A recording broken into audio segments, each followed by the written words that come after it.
If you're a parent, teacher, or school leader, and you're sick and tired of the frustration, anger, and unfair treatment of children at high risk in our public schools, then perhaps it's time for all of us to do something about it.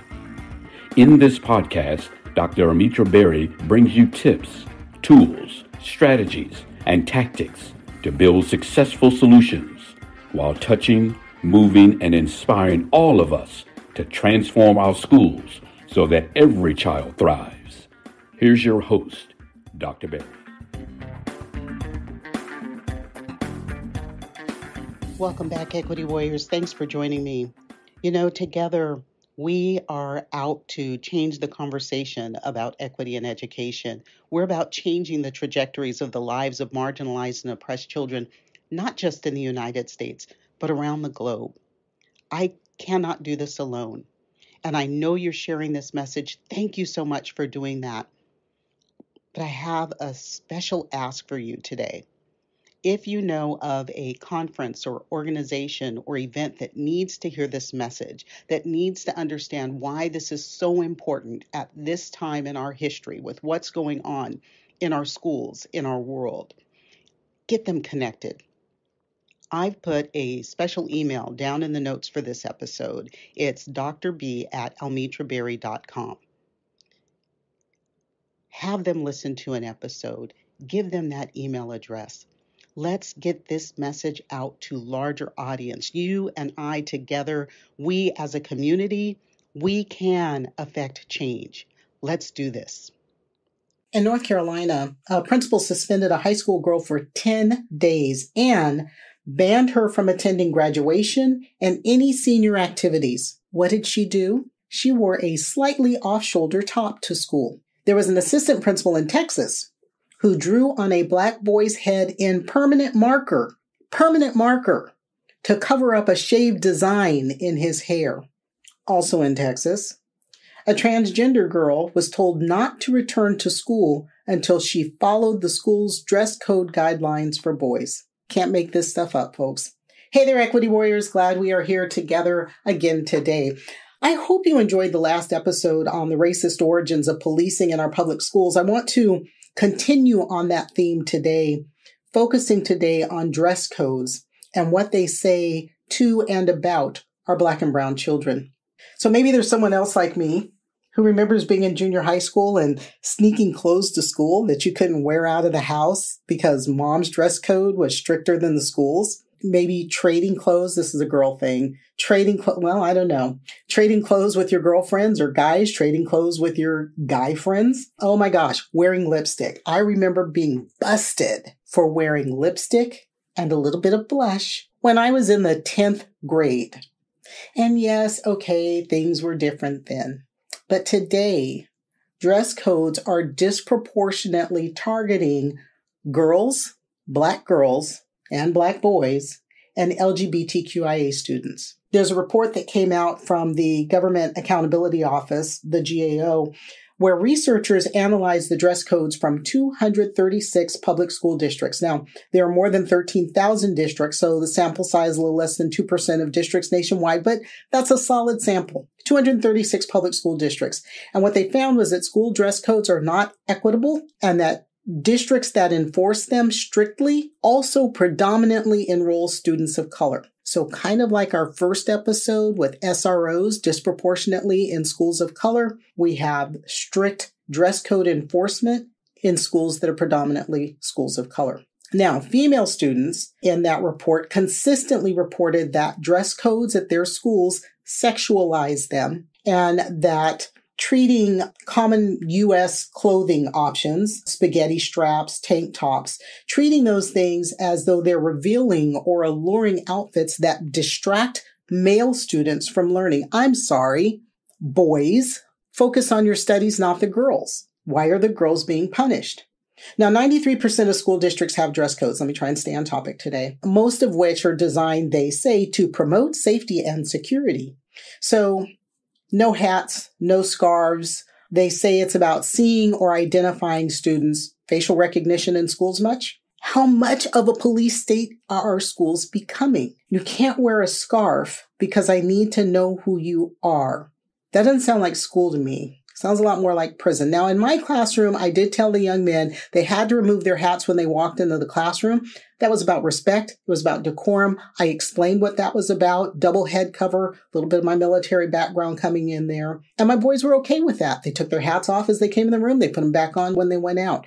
Used to be a pretty standard thing. When men walked into a building, they removed their hats. Not, you can't wear a hat at school at all. But 90% of all dress code policies are aimed at girls' clothing. Halters, strapless tops, shorts, skirts, yoga pants, things that are skin tight. There are specific words that are found in dress code, such as cleavage, breast, nipples. This really sounds like a man problem to me. Over-sexualizing our young girls. Only 69% of policies are aimed at boys. Two things that they find most common, muscle tees and sagging pants. Now, in my classroom, sagging pants, again, about respect and decorum, about how you would show up for work. And yes, I would talk to my young ladies about that if they were dressed inappropriately as well, what I deemed inappropriate. Showing up for work, and I did have this big giant spool of pink yarn that I kept for my boys to hold their pants up while they were in the room. And we did talk. I talked to my boys about what the sagging pants came from, the origins of that. Okay, but again, we got 90% of policies aimed at girls, 69% aimed at boys, and more than 80% of districts ban head coverings, hats, hoodies, bandanas, and scarves, but only a third of those dress codes specify that they allow religious exemptions, and just a few that allow cultural or medical exemptions. Now, when I read that, it reminded me of a student I had. She was a sixth grader, female student who was sixth grade. She was a Muslim. Her father was an imam. They were a very devout family, and she was new to the United States. And so she wore a hijab, the head covering. I remember a few occasions where I had to physically advocate for her when there was a teacher, when we went to go visit seventh grade school, and a teacher tried to remove her head covering because she said, we don't allow head covers at this school. And I dove over a table and grabbed the woman's arm to keep her from touching this student's head and removing it, for making arrangements when we did head lice checks so that she didn't have to take off her head cover in the presence of boys, things like that. We have to consider that. 59% of dress codes have rules about students' hair, their hairstyles, their head coverings. Again, disproportionately impacting Black students because these rules, these policies, these dress codes are written from a very white Eurocentric American, white Euro-American perspective, right? So my hair's in locks, our braids, the way our young men will cut their natural hair. That is not part of their culture. So students' hair. 44% of districts with dress codes ban hair wraps. Some specifically ban do-rags. Now, personally, frankly, I don't think you should wear a do-rag or a bonnet to school. To me, that's about showing up for work. One district actually prohibited hair with, I kid you not, this is a quote, excessive curls. You can't have hair with excessive curls. It's the way God created my hair. It's the way it grows out of my head. Another one stated that hair may be no deeper than 2 inches when measured from the scalp. So no big afros, folks. And you'll need to put some carcinogenic chemicals on your hair in order to relax those curls.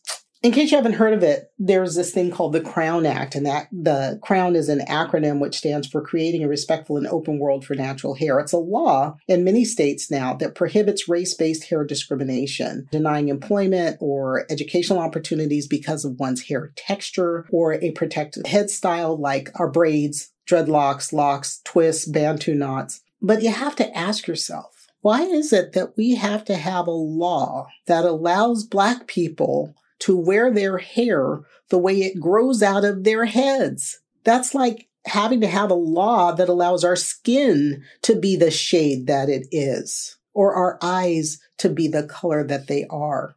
You're policing genetics.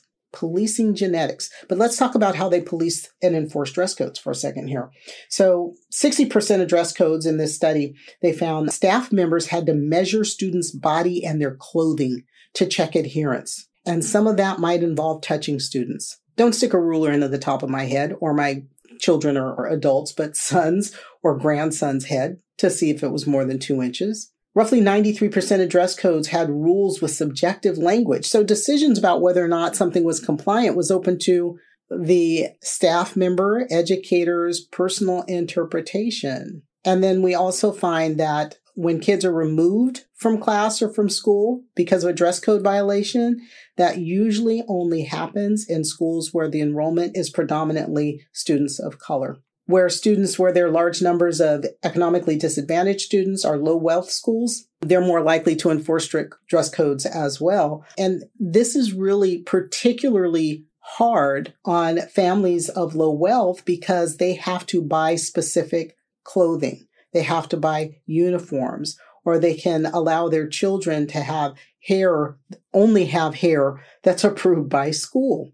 And there's a financial cost to that as well.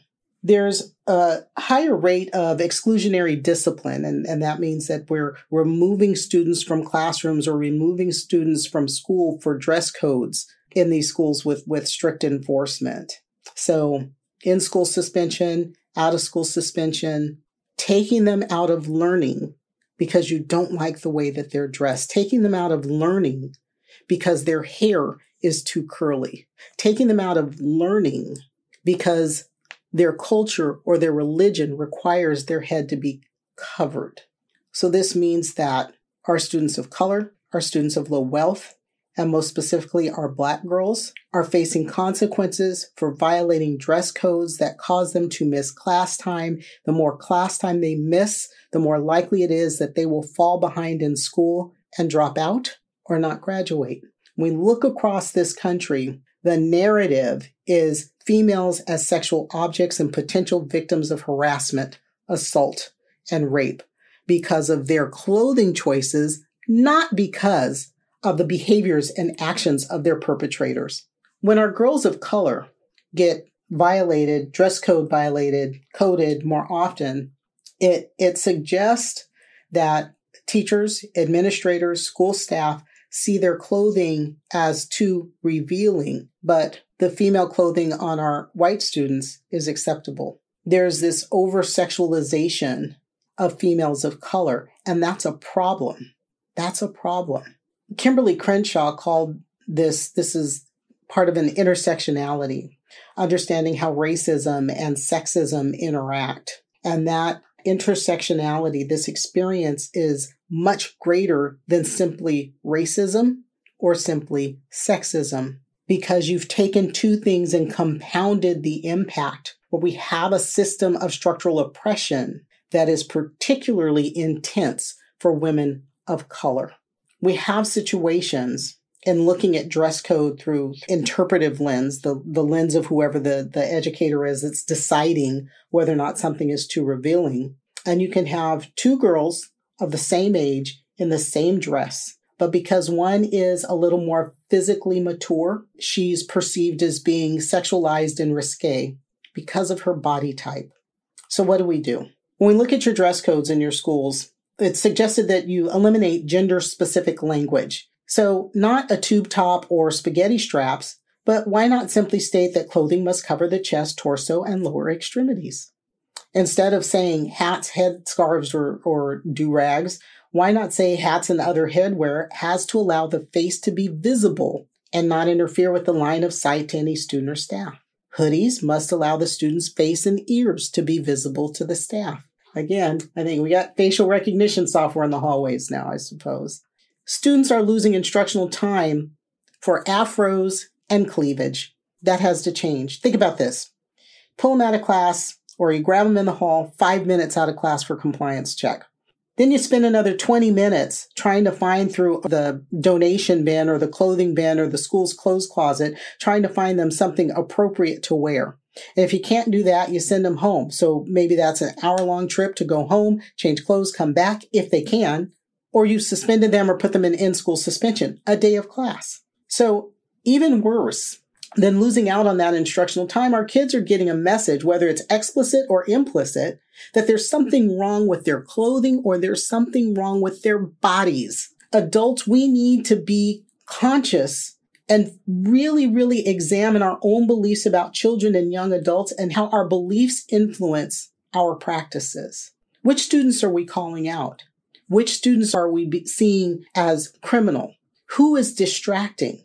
And what infractions are you choosing to ignore, to not see? When our schools don't ask these questions, our female and male students of color will continue to be sexualized and criminalized at the expense of their education. For years, probably 20 years now, I've been saying it is better to educate than to incarcerate. In this case, it's better to educate than over-sexualize. Teach students about professional dress. Teach them. Don't just expect them to know. Teach them. And teach students to respect one another as people, not sexual objects. And continue to join me every week. Send me your questions, topics, and requests to AskDrBerry.com, and I'll answer those questions and bring you experts to help address those topics. And if you are an expert who would like to come on and address the topic, give me a call. Don't worry about the things you cannot change. Change the things you can no longer accept. I'll see you next time. That's it for today's episode of the 3E Podcast. Head over to iTunes and subscribe to the show. One lucky listener every single week that posts a review on iTunes will win a chance in a grand prize drawing to win a $25,000 value private VIP day with Dr. Berry herself. Be sure to head over to 3epodcast.com and pick up a free copy of Dr. Berry's gift. Then join us on the next episode.